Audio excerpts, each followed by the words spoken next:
नव्या ने जैसे ही mail open किया, उसने कुछ ऐसा देखा जिसे देखकर उसकी खुशी का ठिकाना ही नहीं रहा। उसे एक कंपनी से जॉब ऑफर आया था। What? I got a job? Really?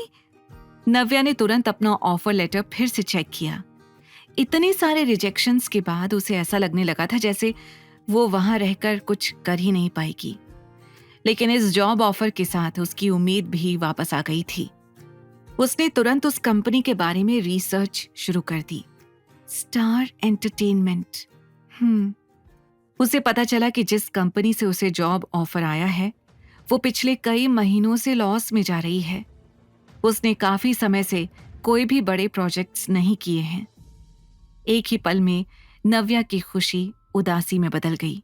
शायद इसीलिए ये लोग मुझे सैलरी भी कम ऑफर कर रहे हैं। वो समझ नहीं पा रही थी कि उसे वो कंपनी ज्वाइन करनी चाहिए या नहीं। अगले दिन ऑफिस में अविनाश हमेशा की तरह अपना काम कर रहा था, लेकिन अपनी रेगुलर रूटीन के साथ अब उसका ध्यान अपनी कंपनी स्टार एंटरटेनमेंट के ऊपर भी था। शशांक, किसे बनाया इंचार्ज जो स्टार एंटरटेनमेंट संभालेगा? अविनाश ने एक डॉक्यूमेंट पढ़ते हुए कहा। सर, वो मैं फिगर आउट कर रहा हूं। जल्दी करो। और हाँ, देखो कि स्टार एंटरटेनमेंट में टोटल कितने एम्प्लॉयज हैं। जो भी एम्प्लॉय काम नहीं कर रहा है, बस फ्री में सैलरी उठा रहा है, जस्ट फायर देम। अविनाश की ये बात सुनकर शशांक थोड़ा कंफ्यूज हो गया। सर, मुझे आपसे कुछ डिस्कस करना है, शशांक ने डरते हुए कहा और अविनाश के सामने एक फाइल रख दी। सर, इसमें कुछ ऐसी एप्लीकेशंस हैं जिन्हें स्टार एंटरटेनमेंट की तरफ से ऑफर लेटर जा चुका है। इनमें से कुछ काफी केपेबल भी हैं, जैसे कि ये। मुझे समझ नहीं आ रहा है कि इनका करना क्या है। इतना कहकर उसने नव्या का सीवी सबसे ऊपर रख दिया। पहले तो अविनाश अपने काम में मग्न था, लेकिन अचानक नव्या का सीवी देखकर वो हैरान रह गया। Is she still here? Why? वो तो वापस बेंगलुरु जाने वाली थी। अविनाश के मन में तुरंत आया। जहां अविनाश नव्या और आरव के बारे में सोच रहा था, वहीं शशांक उसके जवाब का इंतजार कर रहा था। सर, इन्हें कल ही जॉब ऑफर गया है, क्या करें अब? शशांक ने पूछा। अगर लगता है कि यह काम कर सकती है तो कीप हर, अदरवाइज जो ठीक लगे वो करो। ये कहकर अविनाश ने ऐसा जताने की कोशिश की जैसे उसे नव्या के सीवी से कोई खास फर्क ही नहीं पड़ता। लेकिन सच तो कुछ और ही था। वो हर पल बस यही सोच रहा था कि नव्या वापस क्यों नहीं गई, क्यों रुक गई, और आरव ठीक तो होगा। उधर नव्या को जब से स्टार एंटरटेनमेंट के बारे में पता चला था, तब से उसने दूसरी कंपनीज में भी कॉल करके पता करना शुरू कर दिया था, लेकिन हर जगह से उसे सिर्फ रिजेक्शन मिल रहा था। बहुत सोचने के बाद उसने डिसाइड किया कि वो फाइनली स्टार एंटरटेनमेंट ज्वाइन करेगी। ये मम्मा की नई जॉब लग गई, अब हम पार्टी करेंगे। आरव ये चिल्लाते हुए खुशी से पूरे घर में घूम रहा था। आरव की खुशी देखकर नव्या भी अब इस नई शुरुआत के लिए एक्साइटेड थी। हाँ, करेंगे पार्टी। बताओ कहाँ चलना है शाम को? Italian restaurant. मैंने सब पता कर लिया है। वो यहाँ से थोड़ी दूर है, लेकिन वहाँ का इटालियन खाना इज सुपर्ब, आरव ने कहा। नव्या उसकी फूड चॉइस को देखकर हमेशा ही दंग रह जाती थी। जहाँ नव्या खाने में बड़ी ही एडजस्टिंग नेचर की थी, देसी खाना पसंद करती थी, वहीं आरव अपनी चॉइसेस में पर्टिकुलर था और खाने में उसे इटालियन ही पसंद था। ये लड़का मेरे ऊपर तो नहीं गया है, नव्या ने हंसकर खुद से कहा। शाम को आरव के बताए हुए इटालियन रेस्टोरेंट में डिनर के बाद नव्या बिलिंग काउंटर पर खड़ी थी। तभी उसकी नजर सामने से आ रहे कनिका और ऋषि पर पड़ी। दोनों बाहों में बाहें डाले नव्या की तरफ बढ़ रहे थे। नव्या उनसे नजरें भी नहीं मिलाना चाहती थी, इसलिए उसने जल्दी से बिल पे किया और आरव का हाथ पकड़कर वहां से जाने लगी। What a coincidence, दीदी, तुम यहाँ?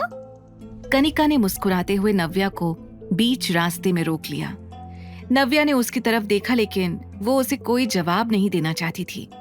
जैसे ही उसने साइड से निकलने की कोशिश की, ऋषि ने उसे रोक लिया। कनिका तुमसे बात करना चाहती है और तुम उसे इग्नोर कर रही हो। How dare you. ऋषि ने नव्या को घूरते हुए कहा। इतना सब कुछ करने के बाद भी तुम लोगों की मेरे सामने आने की हिम्मत कैसे हुई? इससे पहले कि यहाँ कोई सीन क्रिएट हो जाए, मेरे रास्ते से हट जाओ और मुझे जाने दो, नव्या ने गुस्से में कहा। अरे यार, तुम तो हमें कुछ ज्यादा ही गलत समझ रही हो। मैंने सुना है कि तुम्हें नई जॉब मिल गई है। हम तो बस तुम्हें कॉन्ग्रेचुलेट करने के लिए आए थे। ऋषि ने मुस्कुराकर कहा। वैसे ज्यादा दिन टिकेगी नहीं तुम्हारी ये जॉब, जल्दी ही वापस सड़क पर आ जाओगी तुम। फिर इस बच्चे को लेकर भटकना पड़ेगा। क्यों लेना चाहती हो इतना पेन? इससे आसान रास्ता तो वो है जो हम लोगों ने बताया है। मिस्टर अहलूवालिया से शादी कर लो और आराम से उनकी प्रॉपर्टी पर राज करो। कनिका की बातें सुनकर नव्या का खून खौल रहा था। अरे, ये तो सोचो, ये बच्चा भी किसी को पापा बोल पाएगा। कनिका ने नव्या को और भड़काते हुए कहा। मेरे पापा हैं, और अगर उन्हें पता चला ना कि आप लोग फिर से मम्मा को परेशान करने के लिए आ गए हो, तो वो आप लोगों को छोड़ेंगे नहीं, आरव ने गुस्से में कहा। पापा? कौन? वो मिस्टर आहूजा? पुअर चाइल्ड, वो तुम्हारे पापा नहीं है। इनफैक्ट तुम्हारी मम्मा का उनसे कोई लेना देना नहीं है। वो सिर्फ एक अमीर बिजनेसमैन है, कनिका ने कहा। कनिका, स्टॉप, नव्या ने गुस्से में कहा। सही बोल रही है वो। तुमने अपने बेटे को इतना भी नहीं सिखाया क्या कि ऐसे ही किसी को पापा नहीं बोलते हैं? ऋषि ने नव्या के पास आते हुए कहा। मेरी मम्मा के पास भी मत आना, आरव ने आगे आकर कहा। Shut up you. कनिका ने गुस्से में आरव के ऊपर हाथ उठा दिया, लेकिन नव्या ने टाइम पर उसका हाथ रोक लिया और उल्टा थप्पड़ कनिका के गाल पर मारा। नव्या, हाउ डेयर यू, ऋषि ने कनिका को संभालते हुए कहा। कनिका लाल गाल लेकर फटी आंखों से नव्या को देखे जा रही थी। पता नहीं किसकी औलाद है ये, इतना एटीट्यूड है इसमें जैसे कहीं का नवाबजादा हो। जब ये बड़ा होगा और इसे पता चलेगा कि ये किस रात का नतीजा है, तो नजरें भी नहीं मिला पाओगी इससे। कनिका ने गुस्से में अपनी सारी हदें पार कर दी थी। नव्या से अब एक भी शब्द और बर्दाश्त नहीं हो रहा था। उसने सामने रखी टेबल से चाकू उठा लिया और सीधे कनिका के गले पर रख दिया। Don't you dare. हिम्मत कैसे हुई तुम्हारी ये कहने की? नव्या की तेज आवाज सुनते ही रेस्टोरेंट में बैठे सभी लोगों का ध्यान उसकी ओर चला गया। कुछ तो अपनी जगह से उठकर खड़े भी हो गए थे। ये क्या कर रही हो तुम नव्या? ये चाकू नीचे रखो अभी, ऋषि ने घबरा कर कहा। कनिका के पसीने छूटने शुरू हो गए थे। उसने सोचा भी नहीं था कि नव्या गुस्से में चाकू उठा लेगी। दीदी, बहन हूं मैं तुम्हारी, ये क्या कर रही हो तुम? छोड़ो मुझे दीदी, कनिका ने घबरा कर कहा। छोड़ दूंगी, पर पहले तुम्हें आरव से माफी मांगनी पड़ेगी। मेरे बेटे से इतनी घटिया बात करने की हिम्मत कैसे हुई तुम्हारी? नव्या के अंदर मानो गुस्से का उबाल फट रहा था। नव्या, ये क्या बकवास है? कनिका अब एक 5 साल के बच्चे से माफी मांगेगी? अभी के अभी ये चाकू नीचे रखो, वरना मुझे पुलिस बुलानी पड़ेगी, ऋषि ने नव्या को धमकाते हुए कहा। पर नव्या की हिम्मत उसकी धमकी से कम होने वाली नहीं थी। तुम्हें जो करना है करो, मैं ये चाकू तभी हटाऊंगी जब कनिका आरव से माफी मांगेगी।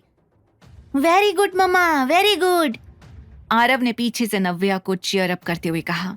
हाउ फियरलेस शी इज, सिद्धांत ने कहा, जो उसी होटल के अंदर वाले रूम में बैठा हुआ था।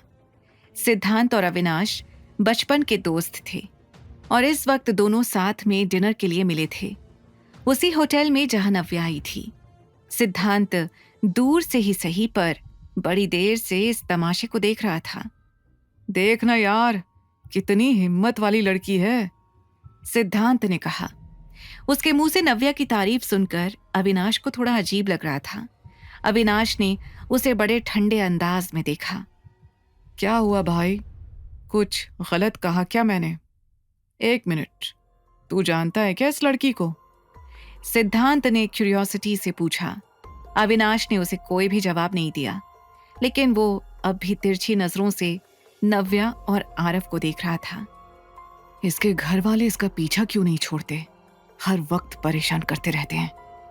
मैंने सच में नव्या को कितना गलत समझा। She is a fighter. Avinash ने मन में सोचा। नव्या अब भी अपनी जिद पर अड़ी हुई थी, इसलिए ऋषि ने गुस्से में वहां पर पुलिस को बुला लिया। पुलिस को देखते ही रेस्टोरेंट का ओनर घबरा गया।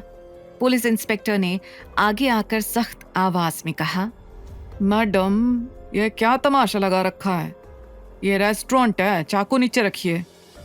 नहीं सर, सॉरी, बट मैं आपकी बात नहीं मान सकती। इनसे कहिए कि ये मेरे बेटे से माफी मांगे, वरना मैं इन्हें यहां से जाने नहीं दूंगी। नव्या ने बड़ी डिटर्मिनेशन से कहा। देखा इंस्पेक्टर, ये किस तरह से गुंडागर्दी पर उतर आई है। इसे अभी के अभी अरेस्ट करिए, ऋषि ने कहा। उन लोगों के बीच चल रही बहस को दूर से सिद्धांत और अविनाश देख रहे थे। मैडम, अगर आपने चाकू नीचे नहीं रखा तो हमें अभी के अभी आपको अरेस्ट करना होगा। इतना कहकर जैसे ही इंस्पेक्टर नव्या के पास गया, अविनाश अपनी जगह से उठकर खड़ा हो गया, लेकिन उससे पहले सिद्धांत वहां से निकलकर बाहर आ गया। रुकिए इंस्पेक्टर, इन्होंने कुछ नहीं किया है। इन्हें और इनके बेटे को ये दोनों काफी देर से परेशान कर रहे थे। सिद्धांत ने आगे आकर ऋषि और कनिका को घूरते हुए कहा। उसकी आवाज सुनते ही इंस्पेक्टर ने मुड़कर कहा, अरे पांडे सर, आप यहां? सिद्धांत सीनियर इंस्पेक्टर था, इसलिए उसे देखते ही पुलिस वालों ने उसे सलामी दी। सिद्धांत सही कह रहा है इंस्पेक्टर, पीछे से अविनाश की आवाज आई। ये आवाज सुनकर इंस्पेक्टर ने घबरा कर कहा, अरे अविनाश सर, आप यहां? सर, अगर पता होता कि आप यहां पर हैं तो हम यहां आते ही नहीं। इंस्पेक्टर ने तुरंत अपनी सख्त आवाज को सॉफ्ट टोन में बदलते हुए कहा, इंस्पेक्टर, आप चाहें तो सीसीटीवी फुटेज चेक कर सकते हैं। आपको समझ आ जाएगा कि मैं सही बोल रहा हूं। अविनाश ने कहा, अरे सर, आपने कह दिया, मैंने मान लिया, हम चलते हैं सर, इंस्पेक्टर ने कहा और अपनी टीम को लेकर वहां से निकल गया। इंस्पेक्टर, आप कहां जा रहे हैं? हेल्प अस प्लीज, कनिका चिल्ला रही थी, लेकिन तब तक पुलिस वहां से जा चुकी थी। एक ही पल में अविनाश की पावर ऋषि और कनिका दोनों समझ गए थे। नव्या, क्या चाहती हो तुम? ऋषि ने गुस्से में पूछा। सॉरी कहो आरव से, अभी, नव्या ने उसे घूरते हुए कहा। वहां खड़े लोग जिस तरह से ऋषि और कनिका को देख रहे थे, ऋषि से अब वो एम्बैरेसमेंट और सही नहीं जा रही थी। उसने नजरें चुराते हुए कहा, सॉरी आरव, हमें तुमसे इस तरह से बात नहीं करनी चाहिए थी। ऋषि की ये बात सुनकर कनिका की आंखें फटी की फटी रह गईं। ऋषि, ये क्या कह रहे हो तुम? कनिका ने चिल्लाकर कहा। वही जो तुम्हें कहना चाहिए। कनिका, अगर तुमने सॉरी नहीं कहा तो अंजाम अच्छा नहीं होगा, नव्या ने सीरियस टोन में कहा। क्या कनिका मांगेगी आरव से माफी? क्या ये हार होगी सिन्हा परिवार की? क्या होगी अविनाश और नव्या की फिर से मुलाकात? द रिटर्न के सारे एपिसोड्स को सुनने के लिए डिस्क्रिप्शन में दी लिंक से डाउनलोड करें पॉकेट FM ऐप।